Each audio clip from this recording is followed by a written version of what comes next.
Lesson 6.10, derivatives of inverse trig functions. What is an inverse trig function, first of all?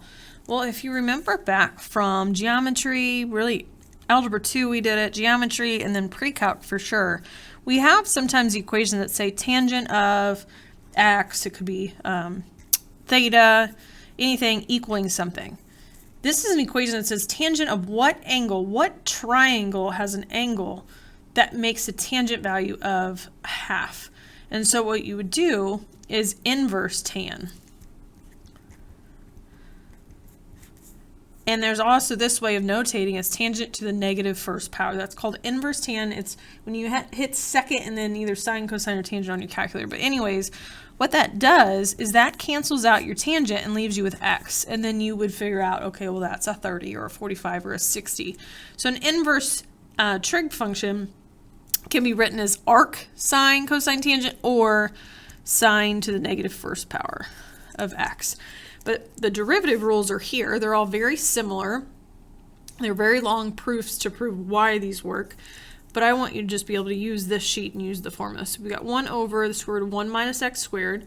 Arc cosine is the same except a negative in front. And then tan is my favorite because it does not have a square root. And the other thing we have to remember is these limit definitions. From the very beginning, when we started finding derivatives by hand, we didn't know we were finding derivatives, we were finding the limits. We had when h went to 0, this was called the difference quotient of f of x plus h minus f of x all over h. Then we had the other limit definition, which was x goes to a specific a value, and it looks like this. So we do have to recall those, but it becomes a very, very easy process. So number 1, it says the limit is h goes to 0. So I'm looking at this one right here. We don't have to look at all the mumbo jumbo. Really, all I need to know is that the last term is my f of x, or my term that got plugged in. So I'm simply finding the derivative of inverse sine, which we also learned is called arc sine. So all I'm doing is looking up here on this one and saying, okay, well, it's this formula, 1 over the square root of 1 minus x squared. That's it. Because there was no chain rule, there was no nothing special about this. It was simply, what is arc sine's derivative? Okay, number 2, again, has as h goes to 0, but this time, our last term that we're worried about is what the original function was. It's specifically arc cosine at square root of 5 over 3. So we want to use this formula, and when I get to x, I'm going to replace it with square root of 5 over 3. So it'll be negative 1 over square root of 1 minus square root of 5 over 3 quantity squared. And from there, it's just some algebra. I want to square first. Square root and squared cancel, so that's technically just 5. 3 squared is 9. Then I want to make 1 be a fraction that has a common denominator,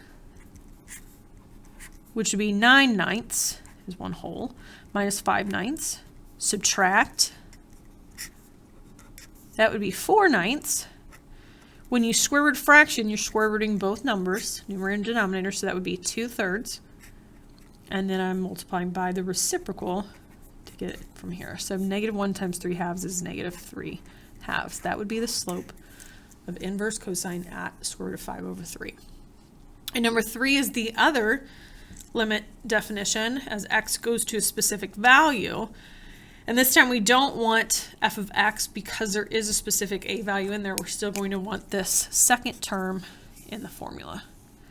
So we are trying to find inverse sine at 4/5. So we're going to use this formula. When I get to x, I'm going to replace it with 4/5.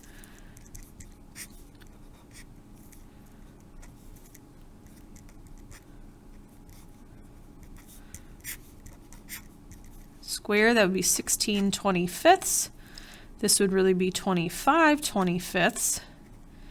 Minus 16 would be 9/25, which would be 3/5. Multiply by the reciprocal, and you're going to get 5/3. That's my slope.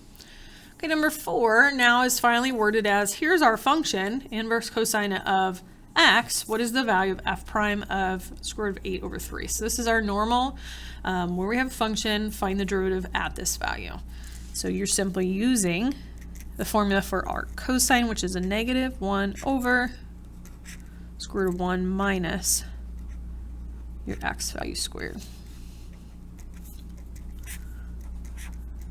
It'd be 8/9. So again, 1 whole would be 9/9. That would leave you with the square root of 1/9. Square root of 1 is 1. Square root of 9 is 3. Multiply by the reciprocal, which is 3. Negative 1 times 3 is simply negative 3. Okay, and then the last one is my favorite. It is inverse tan of 5x, so there'll be a chain rule here. And we're finding the derivative. Okay, so it's 1 over 1 plus, our x value is going to be this whole 5x quantity squared, but since it's chain rule, since there's something in here other than x, we have to multiply by the derivative of 5x, which is 5. So our derivative is going to be very simple to get. We'll have a 5 on top. 1 plus 5x quantity squared would become 25x squared. And that's all you can do. You can't factor anything out of here like a 5, so I would just leave it like that. And that is inverse trig derivatives.